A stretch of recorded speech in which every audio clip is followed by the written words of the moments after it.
Madam Ranjit Ranjan जी तो जब हम शमशान में गए तो फोन हमारा बेटा मात्र हमको फोन करता था, बेटी मैडम का तो फोन तक बंद हो गया।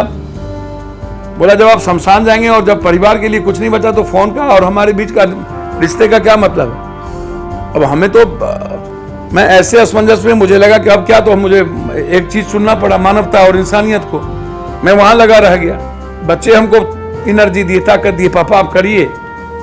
हमें रिहाई हुई, लालू यादव को रिहाई नहीं हुई, उनको बेल मिली है। और उनके पुत्र ट्वीट करते हैं यदि हम भी कंप्रोमाइज कर लिए होते तो लालू जी जेल से बाहर। अब लालू यादव चाहते हैं कि पप्पू यादव मेरा पैर छू रहा था तो उनका हम बेटे का भी पाँव छू, नहीं किसी का नाम नहीं लेंगे। लेकिन अचानक से रातों रात 32 साल पुराने मामले में ये लगातार इन लोगों का प्रेशराइज था। नीतीश कुमार जी की सरकार में जो जदयू के 2-3 मंत्री हैं वो भी, जो कभी एक सांसद जब मंत्री थे तो उसके पीए हुआ करते थे, वो बीजेपी के एक सांसद जब मिनिस्टर थे तो नीतीश कुमार जी का जो एक अभी मंत्री है उसके वो पीए हुआ करते थे, तो बहुत क्लोज थे दोनों। अंतरंग, अंतरंग का मतलब बहुत कुछ होता है, मैं उसको खोल के नहीं बोलूँगा। बहुत सारी चीज़ें हैं जो चैनल पर, टीवी पर बहुत सारी मर्यादाएं होती हैं। दुनिया को पता है कि उसके क्या रिलेशन हैं, किस किस बातों का रिलेशन है। उस तरीके से लगातार नीतीश जी के पास कुछ मंत्रियों का जाना कि अब हम लोग को नंगा कर दिया गया, अब डेली अब नहीं रोकिएगा तो हम लोग मेरा रिजनेशन ले लीजिए। यहां तक रिजनेशन का ऑफर तक कर दिया एक मंत्रालय के द्वारा। तो नीतीश कुमार जी, हम पहले ही गिरफ्तारी हो सकती थी मेरी, 2.5 महीना, हम 11 तारीख को गिरफ्तारी हुई। मैडम रंजीत रंजन जी तो जब हम शमशान में गए तो फोन हमारा बेटा मात्र हमको फोन करता था, बेटी मैडम का तो फोन तक बंद हो गया। बोला जब आप शमशान जाएंगे और जब परिवार के लिए कुछ नहीं बचा तो फोन का और हमारे बीच का रिश्ते का क्या मतलब है। अब हमें तो मैं ऐसे असमंजस में मुझे लगा कि अब क्या, तो मुझे एक चीज चुनना पड़ा, मानवता और इंसानियत को। मैं वहां लगा रह गया। बच्चे हमको एनर्जी दिए, ताकत दिए, पापा आप करिए। और मेरा बेटा आके बोला भी, हम लोगों को लगा कि अब हम अपने पापा को या तो शमशान में या तो किसी अस्पताल के बेड पर देख पाएंगे, यहाँ नहीं देख पाएंगे। न मुंह में मास्क, न हाथ में ग्लव्स, न सैनिटाइजर, और लगातार कंटिन्यू 2.5 महीना दिन रात। जब एम्बुलेंस की आवाज़ आती थी तो लगता था किसी का बेटा मर गया होगा, किसी की माँ बिछड़ गई होगी, किसी का हस्बैंड बिखर गया होगा। रात रात भर जग करके अस्पतालों में एडमिट कराते थे। कोई अस्पताल बोलेगा कि पप्पू यादव हमारे यहाँ नहीं आए, सिंगल पटना का अस्पताल किसी से पूछिए, हम हर अस्पताल में गए लगभग। लेकिन भारी क्या पड़ गया, वो समाज सेवा या रूढ़ी वाला मैटर? भारी पड़ गया ड्रग्स माफिया और नर्सिंग होम, पहले से मंत्रिमंडल जी को और कुछ 1-2 पदाधिकारी और 4-5 मंत्री, और अंत में नाला पर दहला एम्बुलेंस। बड़ा आहत थे रूडी जी आपके लाइफ से। देखिए मैं एक बात बोलूं, मैं कह रहे थे कि भाई पप्पू जी से मैंने तो कभी कुछ नहीं कहा। मैंने रूडी जी का सम्मान करता हूं। मैं उसको नहीं पता, मैं रूडी जी के बारे में कुछ नहीं बोलूंगा। वो इधर भी कुछ कुछ बोलते रहे हैं। रूडी जी कहते हैं जीपीएस लगा हुआ था, तो हम इस वक्त तो शराब नहीं दिखा दिए उनका, बालू तो हम नहीं दिखाए, तो जीपीएस लगा हुआ था तो आपको तो पता पहले ही चल गया होगा कि शराब ढोया जा रहा है। खबर आई तो आपको क्यों नहीं जीपीएस उस वक्त कह रहे थे कि जब एम्बुलेंस 70 क्रॉस करती है तो हमारा जीपीएस बता देता और मैं रोक देता हूँ। नहीं कुछ किए भी बहुत कुछ आप कह रहे हैं रूडी जी के बारे में। तो उनको आप उनको पूछिए ना। अभी उनके अच्छे मित्र जो हमको गाली दे रहे थे, उनके होटल में 10 लड़की पकड़ा गई अमनौर में, जो उनके पार्टी के पदाधिकारी हैं।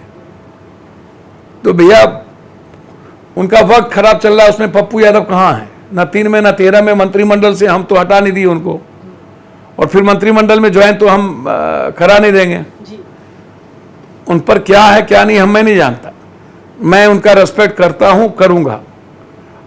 उनके तरह हम बहुत पैसे वाले ताकतवर आदमी हैं नहीं। उनको बड़े भारी लोग, बड़े बड़े लोग हैं, बड़ी बड़ी ताकतवर लोग हैं।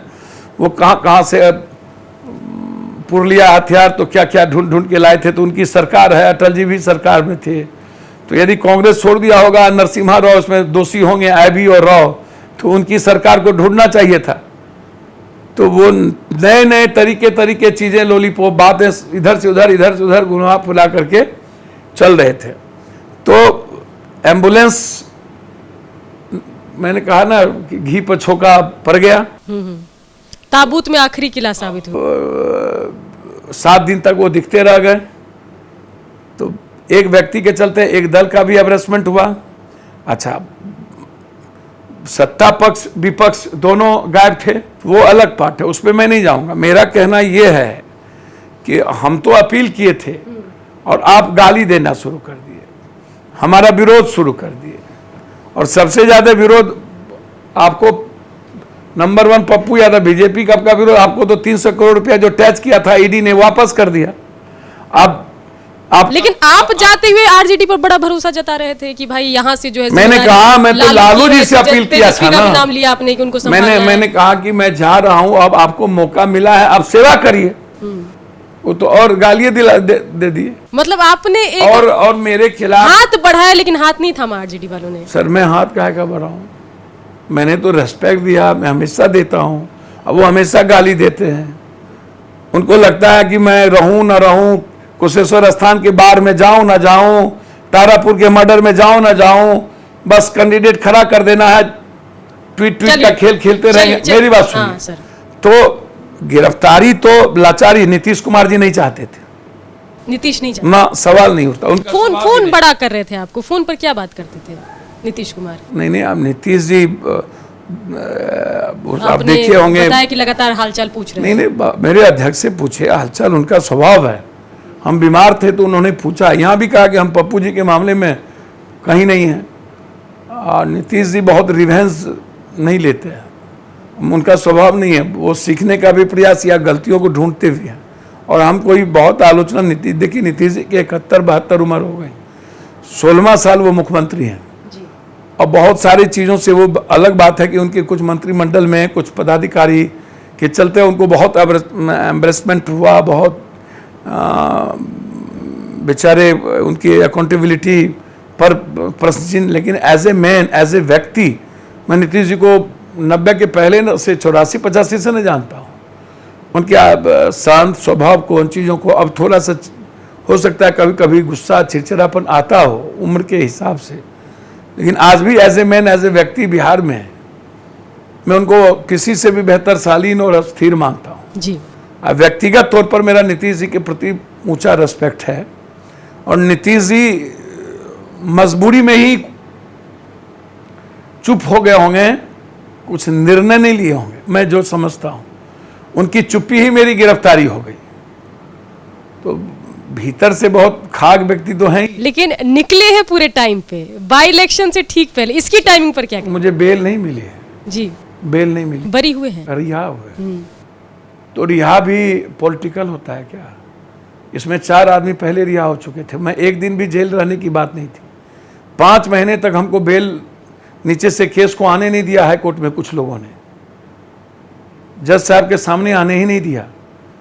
कुछ जज है, विद्वान न्यायाधीश महोदय हैं, जिसके चलते आज लोकतंत्र और संविधान बची है। पप्पू यादव को तो बस चलता तो ये लोग फांसी दे देते। गहरी साजिश। बेलटुट्टी में कोई 5 महीना जेल में रहता है क्या?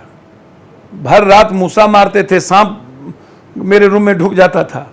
डेली 3-4 मूसा मारते थे, भर कमर भर छाती पानी में घूमते रहते थे,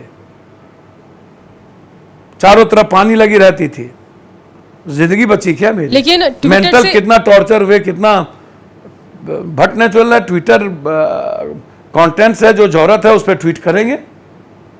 मतलब कई ऐसे मुद्दे रहे कि हिरासत में भी रहकर, डीएमसीएच में भी रहकर, ट्विटर के जरिए से ही आप आवाज उठाते रहे। एक देश के एक एक सवाल को उठाते रहे, एक एक मुद्दों पर। ये वो कॉमन मैन देखना चाहते हैं, यूथ देखना चाहते हैं, महिलाएं देखना चाहती है। 5 महीने तक हमारी पार्टी के वर्कर, हमारी मोर्चा, युवा छात्र, युवा शक्ति, प्रकोष्ठ, सब लोग पागल हुए, सब लोग लड़े, सब लोग खाना पहुंचा एक एक व्यक्ति तक।